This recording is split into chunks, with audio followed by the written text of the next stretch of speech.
Hey everyone, Wade Vander, DC Title Guy. In today's video, I want to talk about, should my real estate team sign a title company joint venture? And I get this question a lot because it's happening more and more in the market, and I want to make this video to make you as informed as possible, whether you are a title company or a real estate team, to get the positives, the negatives. Is it profitable? Does it make sense? Should I do it? Should I not? So why is this happening? Well, in 2019, 2020, 2021, we saw an amazing market, right? Refi business everywhere, rates are in the 3s and 2s, people were flush with business, title companies couldn't keep up. And now we've kind of had the opposite. The refi business is basically down to nothing. Inventory levels year to date are very low. And so people are fighting for every transaction on the title company side. Realtors are having some issues, I think, supplementing or creating the same level of income they were making the last couple of years. So they're like, I need to find out a way, both sides, that we could make this work. So you have some title companies out there, and they're all over the country, that their problem is they struggle creating organic relationships by high value propositions, right? So they struggle approaching high producing real estate teams, high producing real estate agents individually, and providing enough value to them, other than we're good at closings and I have a good escrow officer for you, right? Other than that, to pull them over. So now they see some trouble ahead. They're going right to joint venture, right? They're going up to these real estate teams or high performers and saying, we'll sign you to a joint venture, or better yet, here's what we'll do. We'll do a super joint venture. We'll take 3 or 4 real estate teams. We'll sign you all together, and you guys send us as much business as you can, and then we'll create a split between the two and work it out, and you guys can make all your money and pay for all this and pay for all that, and we'll get money that we never would have had before to pay for our employees and keep things running for a while, okay? So that's why this is happening. So it's more like it's the easiest path to business. We'll just cut the line. We'll just go right to the front. Versus, hey, I'm actually building the relationships. I'm adding value. I'm helping them generate listings. I'm helping them target market people. I'm helping them with an online presence. I'm helping them fix their website because it's not very good. You know, I'm teaching them stuff all the time. Okay, that's all great, but these title companies are like, we're just going to cut right to the front of the line. Right? And we're going to cut our nose off to spite our face to make it happen, but we're going to do it. Okay. So it's kind of a short game versus a long game scenario. Okay. The short game is, are those title company joint venture business models sustainable? Most of the time they're not, right? Because the market changes, right? Market changes, and eventually over time it becomes not profitable anymore for the title company, if it was even profitable at all, and they end it. Okay, just like a bad relationship, it ends. Okay, so the long game is you partner with somebody. If you have a good escrow officer, you have a good closing team, you actually have a good title rep who really can help you target market specific homes that have a right need to sell. They're there for you on weekends and nights, and they help you with your website and videos and social media. They're there, right? They're like the trapeze net at the bottom. Like, then stay with them. Because here's the thing, yeah, you're chasing some money over here, but you're gonna make more money over here in the long run with these people, right? If I could help you generate 3 or 4 more listings every 6 months, that's more revenue than what you would get over here, okay? And keep in mind, when something's all about money, it's tough to scale versus listings. You can scale listings. You can scale views on YouTube. You can scale your online presence. You can't scale, money's just, it's tougher to scale, right? Especially when it's coming in from a JV standpoint. So is it a profitable business model? Well, for some title companies, it probably is, right? It probably is based on if they have low overhead or whatever else they have going on or who they signed to the JV. But in many instances, it's marginally profitable for the title company, and it is profitable for the real estate team, okay? And the real estate teams that I've talked to, they're like, oh, I love my JV. They pay for so much. Yeah, they pay for so much. Keep in mind, the money comes from somewhere, and it's being taken from somewhere. Well, the money's being taken from the title company, but the money comes from your clients, your buyers, your sellers, whoever it is. They are funding the JV. Do they know that? I don't know, right? So the money comes from somewhere, it's being taken from somewhere else.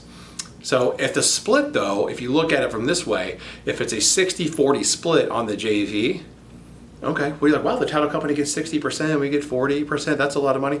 But most of the time, and I know I'm gonna get somebody roasting me for this in the comments, but in general, if a title company is running at a 30 or 35% profit margin, they're doing very well, okay? The profit margins on title companies are not extremely high, okay? Because there's a lot of cost to transact these deals. So if I just told you that they're already giving away 40% of their money to the team, what does that tell you? Okay, they're already paying out quite a bit. But wait, if they're not a direct title insurance underwriter, like Fidelity, First American, Stewart, whatever, they're paying a 10 to 12% remittance or split back to the underwriter for them to write their title policies on their paper to insure it. So really it's not 60-40, really it's like 50-40-10, okay? So they're keeping 50% of their business. So why does that matter? It matters because if they're only keeping that level of money, one, it's not a lot, okay, it's not. So two, the title company might be having to let go of non-essential employees, right? Because their profit's less. But here's the other problem. They might have to staff up essential employees, hire another escrow officer, get 2 more closers, hire another post closer, especially if you have 3 or 4 high producing real estate teams in a JV. So their expenses go up. The cost to transact those deals remains the same. Okay, it doesn't go less, it's the same. The top shelf white glove treatment and service that those top real estate teams expect definitely remains the same. But I'm just told you they might have to get rid of non-essential employees. They're staffing up, and it's a whole recipe for stress upon stress on the title company to even make it work and have it work at a high level and be profitable. Tough, okay? So what are the positives? What are the negatives? The positives are money for the title company. They're gonna get something, sure. Better than nothing, right? They're gonna be working with a team or teams that they could have never worked with probably previously. It's positive for the real estate team. They're going to get money to fund marketing, staff, and offset costs. Boom. Okay. So other positives are, it's not only quick money for everyone, but eventually over time, hopefully, when if for some reason it doesn't work out anymore, that the real estate team says, well, listen, we've been working with you for a really long time, and I know this model is not profitable for you anymore. We'll just stay. Okay, so maybe the goal is we'll keep them down the line, okay? But we'll see. What are the negatives? Okay, the worst thing, I think, is that now you are legally vested with a title company.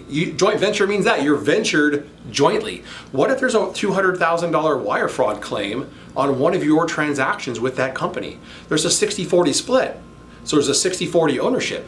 Are you now responsible for 40% of the $200,000 wire claim? Yes, you are. Okay, so think about the fact that you're now entering into a business agreement, a legal agreement, where you now are with a company that insures risk for a living. Okay, and you're involved in that.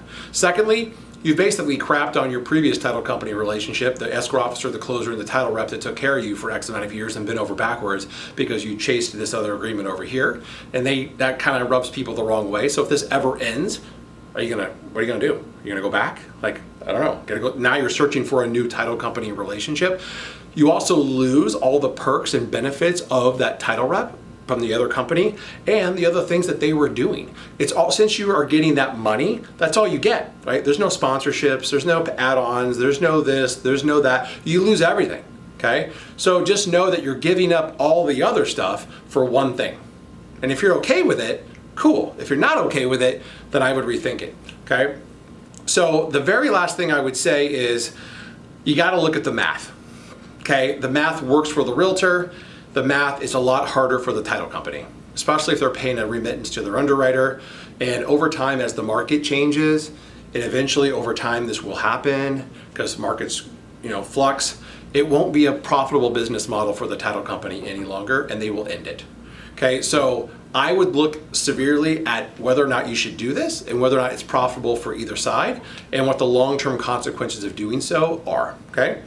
Again, on paper it looks good. In reality, who knows, the jury's still out. But I wanted to give you guys as much information as I could on this topic, and hopefully you can make an informed decision whether or not doing so is beneficial for you as a real estate team or beneficial for you as a title company, because it might be beneficial on both sides. So lastly, I would say if you don't want to sign a joint venture and you want to work with a title company that helps agents organically grow their business and it's a long-term relationship, talk to me on Wade at Stewart Title. Fill out that form below if you're on dctitleguide.com. Subscribe to my YouTube channel. And if you have any comments and there's something that I'm not saying, put the comments below. I want to hear them. Happy to respond. Thanks for listening. Talk to you soon.